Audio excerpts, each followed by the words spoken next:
the fool takes his first steps. As wild as this may sound to some people, there really are forces of what you might call light and darkness, or good and evil, that work behind the scenes of this limited physical world we seem to live in. I didn't understand it at the time, other than having an intellectual grasp of the concept, which was far from being in touch with the realities of what that meant.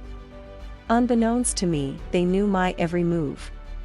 While I was being guided and somewhat protected by the forces of light, the other side was trying to throw me off track, or destroy me. The outcome would ultimately depend on the choices I would make. My first test and struggle was to be with the major resistance I encountered from my family and friends. They didn't like the whole idea. They didn't want me to leave, and they didn't like the idea of me joining others of like mind.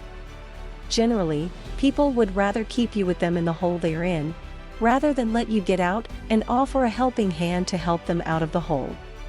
So those of us who want to get out of the hole ourselves, often not only don't get support, we get just the opposite. We get people, and sometimes events, doing everything they can to prevent it and keep us in the hole. Even though I hadn't lived at home since I was 16, my mother initially attempted to keep me from going by using her parental authority, refusing to let me go and threatening me with the police or putting me in an institution because I was underage.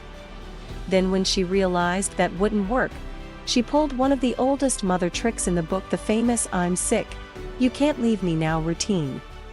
Most people are capable of making themselves sick, psychosomatically or accidentally, but she was beyond that.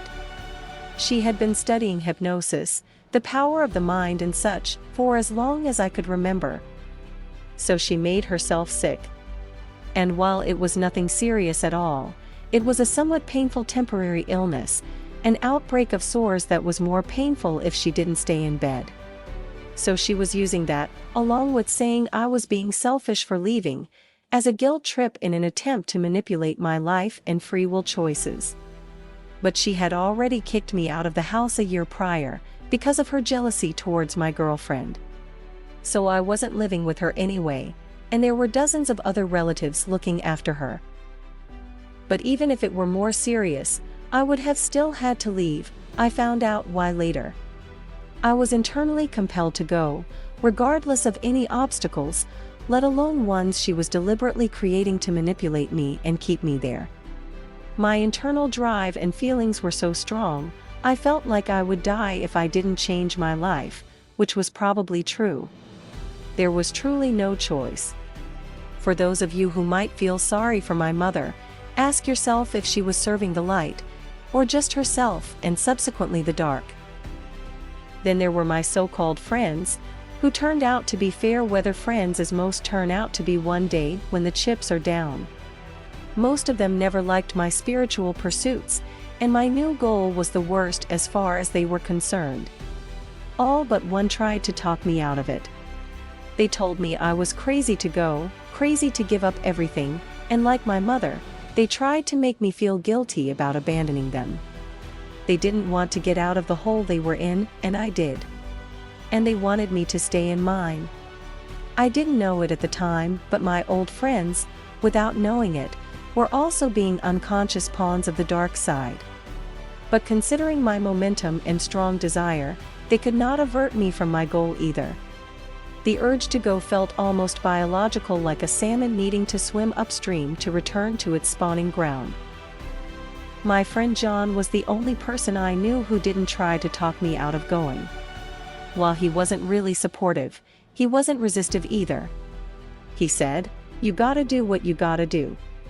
We actually had a lot in common at the time.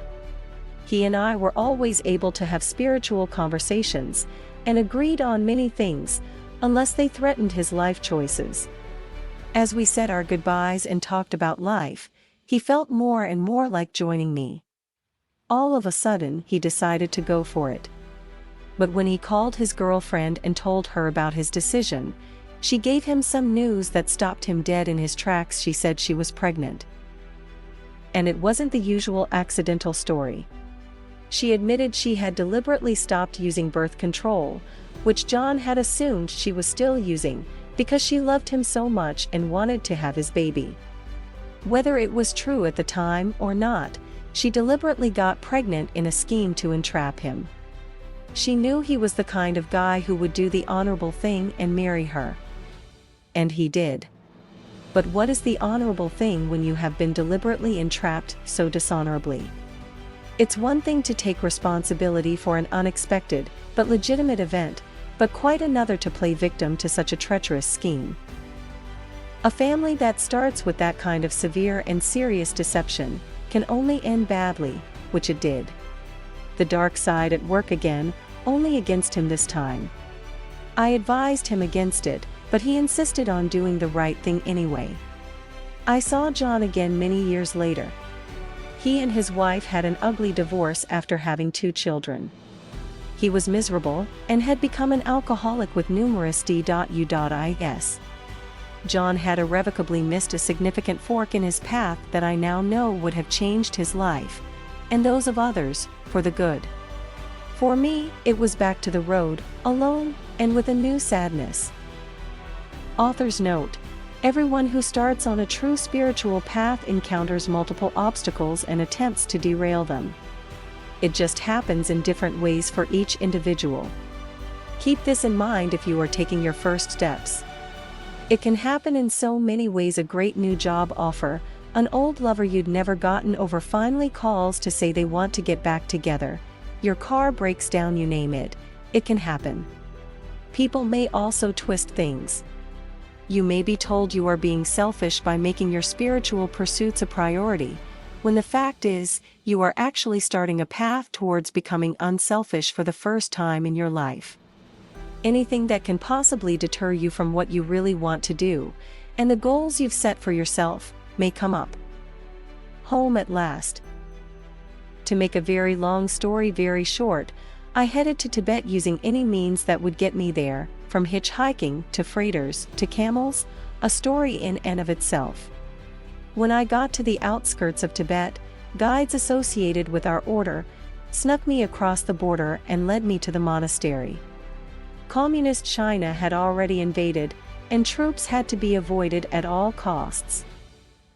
The monastery was in an isolated area of the Himalayas that was considered forbidden, even to Tibetans. Other than those of our order, no human had ever even stepped foot there, until recently when some daring and hardy explorers finally discovered the area. As we got closer to our destination, I was shocked to find that we were entering a warmer, wetter area. Most of the Himalayas are stark, frigid, and barren. And here I was in the midst of these great frozen giants, surrounded by thriving warm region plant life. And how beautiful it was. Finally, the day arrived when my quest would come to an end. All of a sudden there it was, the place my heart and soul had dreamed of. It was beautiful and strikingly unique. The pyramids, domes, and cubic structures created such unique artistic and otherworldly symmetry. I'd never seen anything like it. Seeing it from a distance, I was stunned, thrilled, scared, awe-inspired. Hundreds of feelings rushed through me like the waters of the powerful falls nearby. As I approached the monastery, I noticed many small buildings all around the outside of its walls. I found it interesting that the people inhabiting them, and working around them, were not all dressed in Tibetan fashion, but rather they wore the garb of various cultures. Most noticeably, they were all very warm and friendly, welcoming me with their smiles. Immediately upon reaching the entrance to the monastery, I was greeted by a bright, friendly female monk. I discovered she was to be my liaison, and initially, a kind of orientation tour guide. "Come in," she said. "My name is something unintelligible to me." She saw the perplexed look in my eyes and grinned. "That means Eastern Star, in English." I must have looked how I felt, which was, "That's one heck of a handle to call someone by." She looked at my eyes kindly and said, "Just call me Anastasia. That's my old name. My parents were from Russia." I was in such a state of awe about finally finding what I had hoped for all my life, that I was speechless. So while I thought to answer her, I remained silent. "As you know, we have been expecting you," she said.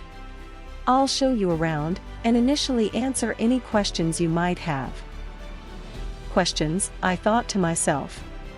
I have more questions than I can probably even ask in my lifetime. She took me by the hand and began to show me the grounds. "Thank you," I finally managed to find part of my tongue. Like she said, they were expecting me. And it was obvious from the guides and others who met me along the way that they also knew the timing and path of my journey. I didn't understand exactly how they knew it all, but I figured I'd find out later. For now though, I was more interested in the reactions I was getting, or not getting, from the other monks on the grounds. Some were obviously working, some doing yoga-like techniques, and others appeared to be just sitting and hanging out. Many of them stopped and stared, while others seemed to be ignoring me. It just seemed sort of odd to me at the time, so I asked her about it, and about the people who were living just outside the monastery. You'll find out later about the people who live near the monastery, but to answer your question about the monks here in the monastery, it's just the timing of your arrival. Author's note: I later found out there was more to it than that. We are all very busy, and those you see here, pointing to the group who seem to be ignoring me, are doing special long meditation exercises that require deep concentration, and they would have to start over again if they stopped, or even lost their concentration. She smiled and said, although I noticed some of them lost their concentration anyway. Then I caused more of a stir than I thought? I said. You'd be surprised. You'll get a chance to meet everyone later. But why don't I just show you the grounds for now? Sure, on with the tour. But I've got to tell you, I've come farther to get here than Disneyland, so I hope it's worth it. Disneyland? She spoke perfect English with an American accent, so I'd assumed she was familiar with Disneyland. Well, I'll tell you about it later. You probably won't believe me anyway. Oh yes, I will, she said with a cute, innocent enthusiasm. I could tell I could have some big fun pulling her leg. Anastasia, you speak English perfectly. Those of us who were raised here are multilingual, but even the monks who weren't raised here learn at least English or Spanish in addition to their native language, if it is something other than that. Monks have come here from all over the world. Some are also fluent in many of the various languages spoken in most parts of the world, even ancient languages. You can learn any language here that you wish. I'm having a hard enough time with English at this moment. How many languages do you speak? Only 7 modern languages. Oh, only 7, that's too bad, I said jokingly. She didn't get my sarcasm and just nodded in agreement. As Anastasia was taking me to her first stop on my tour, I began asking many questions about the architecture. Be patient, you can't learn everything in one day anyway. You will find out everything you want to know later. When? I don't know, tomorrow, next year, a decade. Whenever you do, you will have. Her unrevealing, complex, perplexing answer reminded me a bit of the short time I'd spent earlier at a Zen monastery. Those Zen monks certainly love their paradoxical questions and answers. I didn't know it at the time, but I would discover far more paradoxes here and eventually come to understand them. Finally, the radiant young woman showed me to a room where a monk was speaking to a group of other monks. There are many adepts who can help you grow here. Of course, I know everyone can teach you something, even life itself is a teacher. She pointed at the man who was speaking to the others. He is my special personal true teacher, and has also been like a father to me, especially since my parents are no longer with us on this plane. He helps me change and grow. How does he help you change? He helps me see and understand myself clearly, and thus I can change things about myself that I wouldn't ordinarily even see. How does he do that? And what does true teacher mean? You love asking more than one question at a time, don't you? There's just so much I want to learn. I understand, I was just teasing you.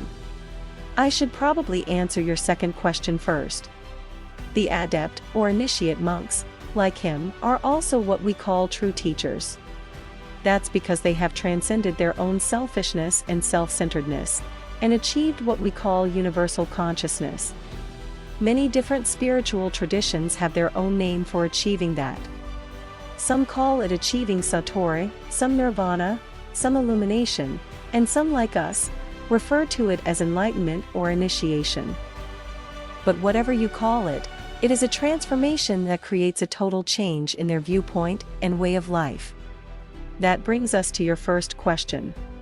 Because of their broad universal consciousness perspective, their unselfish love, and lack of selfishness, they thus see everything, including people, very objectively, purely, and clearly. So they see things about yourself that you don't see yourself, or even things you block or hide inside yourself, and bring them up to you. Thus you can use them as a sort of tool to see yourself clearly, see things you want to change, and then change, if you want to. Only the adept monks are what you call true teachers then? Yes. There are basically three kinds of monks in our order. Novices and elders are still essentially students. The adept or initiate monks are more like personal growth facilitators, or therapists. Why do you use the term true teacher, instead of just master, or teacher, or guru, or something like that? Because it's accurate. It also avoids labels that are sometimes associated with ego, or lack of humility, and at the same time separates them from just an ordinary teacher. Many people and things can teach you. But a true teacher is a specific type of teacher. They're true in the sense of accuracy or lack of distortion. Like a true arrow. In that sense, it's just like a true mirror is best for seeing your body or face, rather than an untrue mirror with imperfections that would distort your reflection. Like I said, their teaching or telling you about yourself is pure and true, because of the objectivity they have achieved from not being contaminated by or subject to their own selfishness anymore. So rather than thinking about themselves all the time as most people do, they aren't self-centered or defensive. Because of their unselfish consciousness, they don't have anything to personally gain or lose in dealing with you, or to get in the way of their objectivity about you. So they just think and care about you, your best interests, and the best interests of all others. And they can tell you what they see from that great higher, broader, more loving perspective if you ask for their help or opinion. The room where this true teacher monk was giving a talk was lit only by candlelight, so I couldn't see his face very well. But when everyone went outside to do an energy exercise, I saw it clearly. It was the man I saw on TV. I didn't know it at the time, but he would soon be the most important person in my life. While some part of me rejoiced, some part of me cringed. I didn't know why at the time, I just knew he was somehow frightening to me, like staring death in the face. Later, I would realize it was because of his ability to confront me and show me myself, which my selfish, self-centered ego strongly wanted to avoid. Because of that, I would do everything I could to avoid him for a while. But there was an even stronger draw I had towards something about this man that would eventually lead me to ask him to be my special mentor, also my personal teacher. I didn't know his name yet. But soon I heard one of the other monks there call him Zane. My head was reeling. I had to remind myself that this wasn't a dream, it was another world, one that I thought only existed in my imagination just one long year ago. Outside in a courtyard, Zane and over 100 people formed a circle, holding hands with arms outstretched between them. They were about to do an energy technique called the star exercise. I had read about this years ago, in a very old book I read by an author whose last name was Leadbeater, or something similar. The book was about what he called the Great White Brotherhood in Tibet, and it described them doing something called the star exercise during a festival called Wesak. but many of the particulars were never mentioned in the book. And the author's stories also indicated that the people were as inaccessible as any myth. So while the book fascinated and attracted me in many ways, and his description of the people sounded like home, it left me with nothing I could further pursue. Now I found myself living at the real thing. Anastasia ushered me into position in this giant human chain that formed the circle, and gave me quick instructions. And then it began. I closed my eyes as a feeling of lightheadedness came over me. My head and body were buzzing with energy. I thought I was perhaps starting to black out, yet all I saw was fluctuating white light. It seemed as if I was experiencing a million thoughts and pictures all in a moment's time. As I opened my eyes, I saw energy vibrating in all things and all the people there. Everything was flashing with white light superimposed over it. Apparently, I wasn't the only one experiencing some dramatic effects from this star exercise. A novice monk had come to join in the exercise a little late, and stood alone outside the circle. He collapsed and lay there as if lifeless. I heard Zane muttering some kind of admonishment about it being dangerous to stand outside the circle. Then he said loudly, "One has left the body. He has become lost. I must retrieve him." And in a few moments the body of the collapsed novice twitched, and he returned to consciousness. Afterwards, Zane sat in the side courtyard garden for a sort of question-answer session. I was still vibrating with energy, and seeing it everywhere. I wanted to tell him about my experience, but was simultaneously afraid to say anything to him, or bring attention to myself. But I did. And that is a story we'll save for a chapter later in the book. Anastasia then started walking me over to the monastery's residential area. I didn't know what to expect. I had studied other monasteries, and had even visited and spent time in some. In monasteries that teach or utilize constant asceticism as a primary spiritual growth tool, the monks' quarters are often called monk cells, because that's pretty much what they were, tiny jail-like cells like what you might find in a prison. Of course, to the monks who chose that kind of path, their cells were a voluntary part of their training, not a means of imprisonment and punishment by a government. But in any case, I didn't even like the idea of dormitories, let alone cells.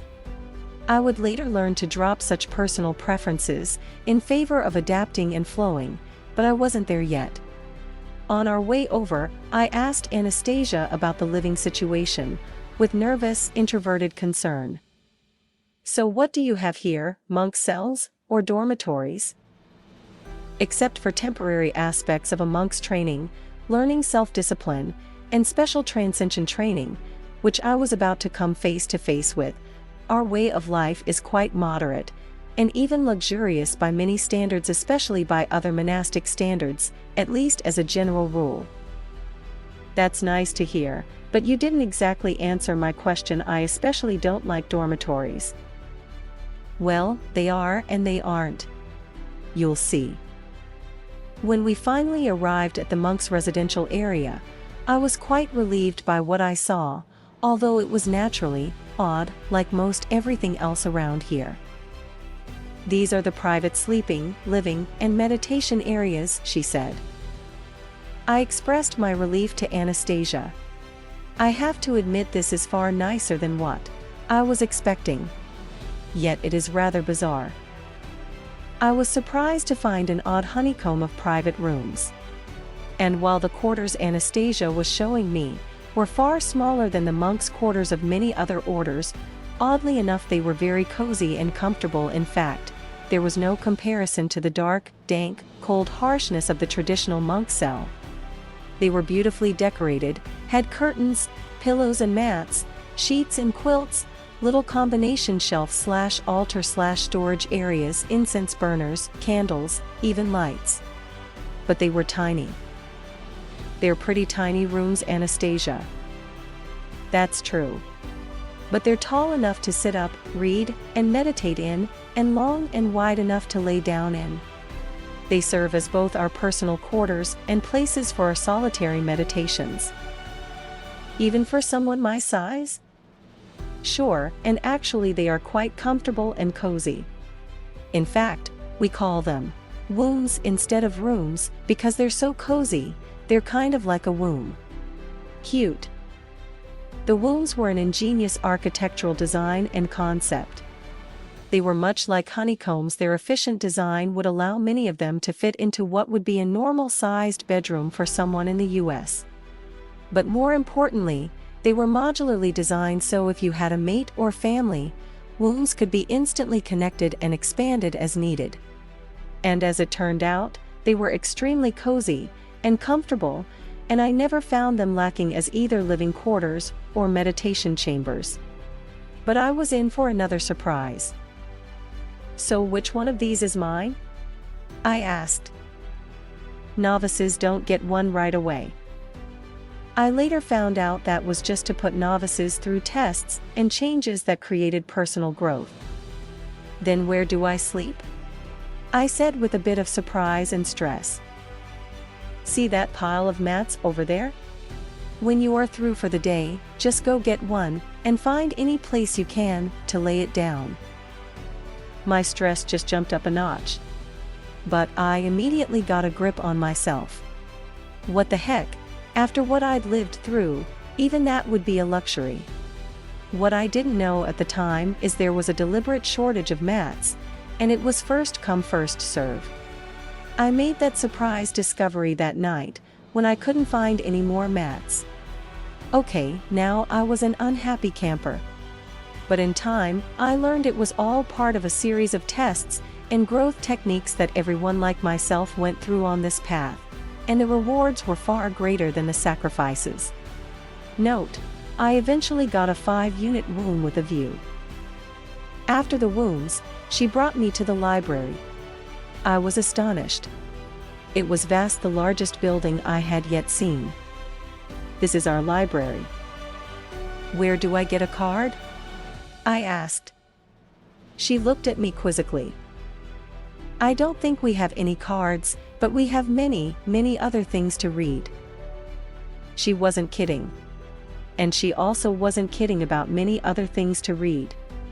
Texts, scrolls, tablets of every description were in here. The important literature, philosophy, and religious teachings from cultures all over the world were at my fingertips, including various ancient and modern translations in most languages.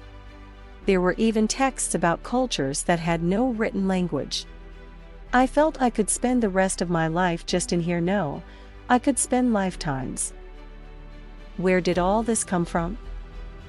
It was collected over time.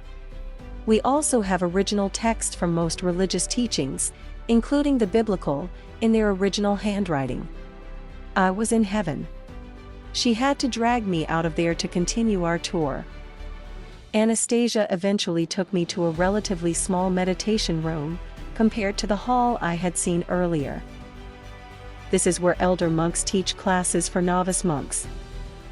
Elder monks were ones who had learned and grown a great deal, but still had not achieved total unselfishness or total enlightenment. But even so, they had a lot to offer, and were far nicer people than I had ever met. They were as good as saints from my perspective and consciousness at the time. What kind of courses do they give? Elders teach courses in meditation techniques, basic spiritual principles, and their application, history, and conduct some limited personal growth sessions. I would be spending most of my time learning and getting counseling from elder monks during my first few months at the monastery. The entrance to this meditation room had a very short door, and I had to bend over in order to get in. Why is the door so short? I asked. It obviously had been custom built, and the room itself was as big as a large living room. By building the door so it physically requires those who enter the room to bow, it is meant to symbolically remind both elders and novices to be humble and have respect and compassion for all. A class was about to begin, so she advised me to stay there and begin my first course. Am I a monk now? I asked. That's up to you. This is a monastery and only monks stay here. I assume that is why you came. I hope I didn't overstep my bounds with my assumption. No. I do wish to stay, learn, and grow. I guess I'm just accustomed to people not being so sensitive, and having to sign up for everything, even getting your car lubed. Well, I don't know about you getting lubed, but you will need to ask the head monk if you can stay. However, we've already discussed you, and he also assumed you would be asking to stay, considering. She briefly paused mid-sentence, as if she almost slipped up and told me something she wasn't supposed to, but she immediately spoke on, and has already indicated your acceptance. So what kind of monk am I then? A student, novice, elder, frat brother, or what? I joked. Novice. You need a teacher to be a student. And you need to be a student to be a teacher. I wasn't quite sure what she meant by that. She was going zen on me again. Will I see you later? I said. Of course, dear. We live together now. I didn't know exactly what she meant by that either, but I figured it wasn't the same thing it meant in the outside world. When will I see you again? And please don't say maybe tomorrow, maybe a year. She touched my shoulder lovingly and said, I'll be by as soon as the class is over, okay? Okay. There were about a half-dozen other English-speaking novices there in the room, new and relatively new students of various stages. And I got my first taste of what would be mini courses. Even though these courses were not given by the teachers who were enlightened masters, I was totally impressed by the wisdom, kindness, and compassion of the elder monks who conducted them. I learned all kinds of things in various courses, including ancient teachings, the religions of the world, meditation and energy techniques, yoga, etc. But sometimes the elders just spoke spontaneously about things other than what the course was about. And when they did that, I was floored by what I thought were their psychic abilities. It was as if they were reading my mind, picking up on my every thought, answering my unasked questions, and finding my hidden secrets, then discussing them all out in the open to free me of my inner burdens. It was kind of like getting indirect therapy. It seemed like every word was just for me. But I couldn't understand how this could be happening just for me, when there were other novices in the room at the same time. I wondered if they were having the same experiences. I later found out that it was not a psychic thing that was happening, at least as we know it. It's not simple to explain, it's covered in later chapters though, but the elders who were giving these courses were doing a meditation technique to sort of get out of their own way, so to speak, in order to really be in touch with us, and to be conduits for what we needed to hear. They didn't really even consciously know themselves what we were thinking, or why they were saying what they were saying, but the effect was the same. By the time the session was over, I was so exhausted I was about to drop. Anastasia met me as I came out the door, but I was too tired, even for her. So I bid her good night. But instead of reciprocating, she was silent. When she finally left though, instead of saying good night, she said get a good rest. Later I found out that the reason she didn't say good night wasn't because get a good rest was the local customary phrase, but because good night was just a subconscious habit phrase of mine, that had thus become only a meaningless parroted phrase, rather than a meaningful statement or statement of caring. In other words, saying good night probably originally came about from wishing someone to have a good night, and actually consciously meaning what you were saying. Now, however, it had just degenerated into the preconditioned, subconsciously programmed appropriate phrase to say when someone went to bed. The same went for other common phrases like good morning, goodbye, God bless you, and many more. So in order to learn all about my own consciousness and subconsciousness, I needed to stop and think about these things, and take opportunities like not saying a simple good night, to help break the patterns and increase my awareness. I had a lot to learn about the mind still. I looked for a mat, and couldn't find one. I was way too tired to panic, or even ask anyone about it, so I found the nearest corner that was out of the way, and just hit the floor. I was immediately out like a light.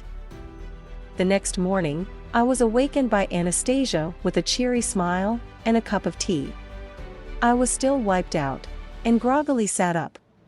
It seemed like I had just closed my eyes and lied down. "Drink this," she said. "What is it?" "It's tea, silly. It will make you feel better." I sipped some. It was terrible. "What kind of tea is this?" "It's called Mate. It's from Brazil and difficult to get, so don't turn your nose up at it so quickly. It tastes like old socks. It grows on you. So can the things on old socks, but that doesn't mean I want to drink them." She laughed. "You'll appreciate it soon. It's the only drink we have right now that has caffeine in it, and it also seems to help adjust to the altitude." "You allow caffeine here?" One of her eyebrows raised in surprise. "This isn't a rigid order. In fact, moderation in all things is a cornerstone of the order." "Ah, caffeine. It tastes a little better, now that I know that. I'm just exhausted. And I didn't sleep very well. I couldn't find a mat." "Oh, you poor thing," she said truly sympathetically. I didn't want to appear whiny or a wimp, so I responded with proper machismo. "It's not the lack of the mat that was a problem." "I understand," she said, patting me on the knee. "I still remember a trip I took with my parents from here to India, when I was a little girl. You're going to need a few days to recover at least. That's why I let you sleep so long and brought you some tea." "Sleep so long? It looks like the sun just came up." "Yes. That's what I mean. We usually rise before the Sunday." "Is that one of the rules here?" "Most of us do that, but not all." "Are there any basic rules here?" "Yes. Be kind. Don't hurt anyone." "That's it? Surely there must be more?" "Well, yes. Of course. You have a lot to learn." "So what are the other rules?" "Well, you are supposed to get me tea every morning," she joked. "Seriously?" "No. Only if you want to." "I don't mind. I'd be happy to." I was just teasing. I already get tea for myself and someone else every morning. But thanks for the offer. You'll eventually get into the swing of things and get a schedule. Unless you have something to do otherwise, we get up with the rising energies of the earth, before the sun, do a few private morning meditation techniques and yoga, then have a morning meeting and group meditation. One of the adept monks speaks afterwards. All monks have some kind of work to do around the monastery.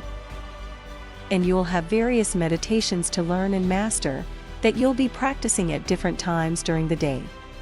You'll probably spend some time every day reading the ancient teachings in the library. But your routine might be different, I don't know. It mainly depends on what your personal teacher thinks you need. Everyone is different, so they all need different things in order to learn and change. So your routine may be very different from mine. I hope not." She smiled again. "So what is my routine right now?" "I don't know." "What do you mean?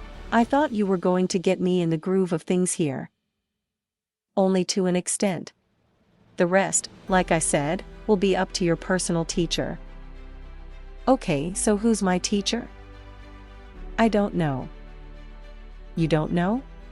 She nodded affirmatively.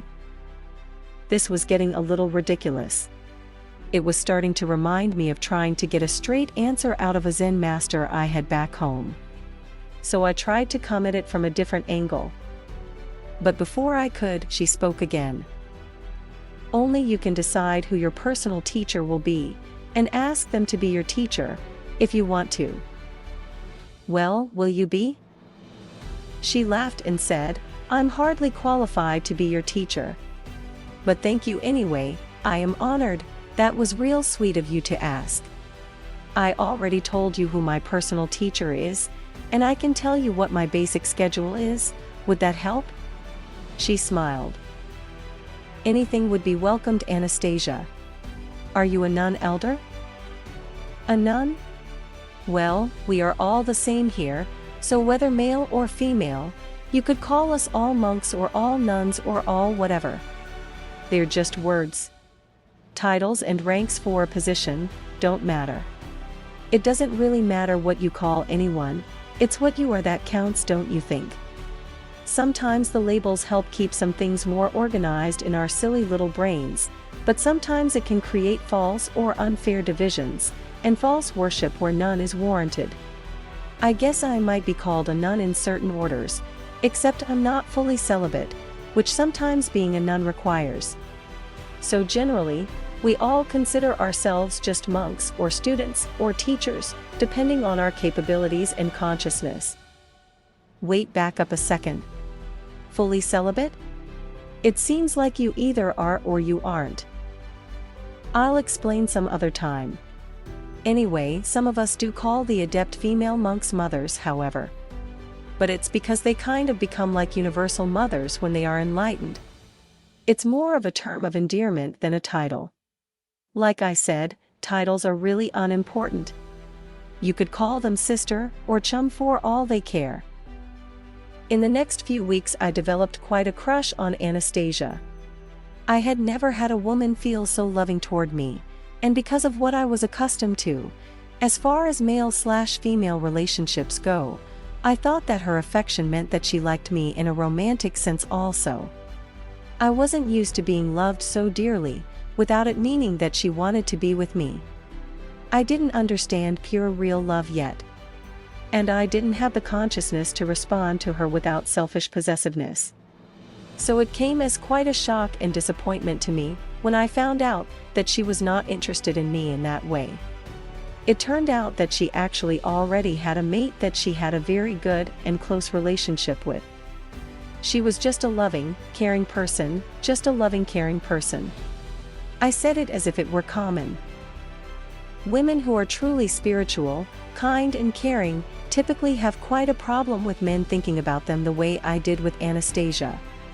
Actually, lusting after them would be a more accurate way to put it. Not just in a sexual sense, although that's certainly involved, but in a wanting their attention and affections way. So you might want to learn from my mistake, and take some helpful advice. If you ever meet such a special, truly spiritual woman, don't make the same mistake. Just because a woman is warm, kind, and caring towards you doesn't mean she wants to be your possession, or have romance or sex with you.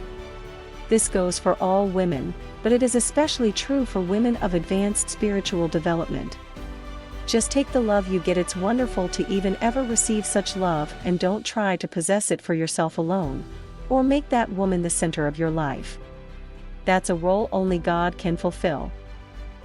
Bringing my story up to date, in summary. As the days went by, I slowly adjusted to my new surroundings, and began to absorb what I could. Years later, I finally graduated.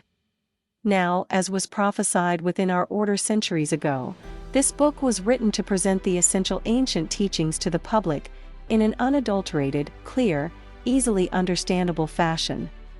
Along with this, I will include some of my personal experiences, both ones that I had while I was a young novice student on my road to change, and a few of those that I had later in life, after I became an initiate.